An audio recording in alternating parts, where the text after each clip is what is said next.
தாய் தமிழ் உறவுகளுக்கு வணக்கம். மீண்டும் அமைச்சராகும் கனவு கலைந்தது, மீண்டும் முதலமைச்சராகும் கனவு கலைந்தது என்ற தலைப்பில் இந்த காணொளியை காண்கிறோம். 2026 தமிழக சட்டசபை தேர்தல். ஜோசப் விஜய் மைனாரிட்டி அமைச்சர், மைனாரிட்டி அரசு அமைத்தார்.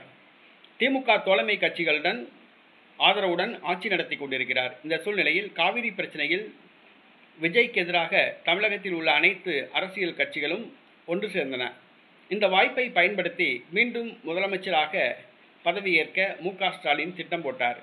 திமுக கூட்டணி கட்சிகளான விடுதலை சிறுத்தை கட்சி, மார்க்சிஸ்ட் கம்யூனிஸ்ட் கட்சி, இந்திய கம்யூனிஸ்ட் கட்சி, இந்திய யூனியன் முஸ்லீம் லீக் ஆகிய கட்சிகளை தன் பக்கம் மீண்டும் இழுத்து அதிமுக துணையுடன் மீண்டும் முதலமைச்சராவதற்குரிய பேச்சுவார்த்தையை ஆரம்பித்தார். ஆனால் அவருடைய கனவு கலைந்து போனது. எதிர்பாராத விதமாக நேற்றைக்கு முன்தினம் தஞ்சாவூரில் நடைபெற்ற பொதுக்கூட்டத்தில் உதயநிதி ஆபாசமாக பேசினார். இந்த பிரச்சனை தமிழகம் முழுவதும் பெரிய பிரச்சனையாக வெடித்தது. கைது செய்யப்பட்டார். நேற்று இரவு விடுதலை செய்யப்பட்டார்.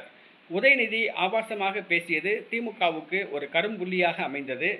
உதயநிதி பேச்சை தமிழக வெற்றி கழக கூட்டணி அரசில் பங்கேற்றிருக்கின்ற ஆதரவளிக்கின்ற மார்க்சிஸ்ட் கம்யூனிஸ்ட் கட்சி, இந்திய கம்யூனிஸ்ட் கட்சி, இந்திய யூனியன் முஸ்லீம் லீக், விடுதலை சிறுத்தை கட்சி ஆகியவை கண்டித்துள்ளன. அதிமுகவும் கண்டித்துள்ளது. ஆக இந்த அதிமுக மற்றும் தமிழக வெற்றி கழக அரசுக்கு ஆதரவு அளித்து வரும் இந்த 4 கட்சிகளின் ஆதரவுடன் மீண்டும் முதலமைச்சர் ஆகலாம் என்று பேச்சுவார்த்தையை ஆரம்பித்தார் மு.க. ஸ்டாலின்.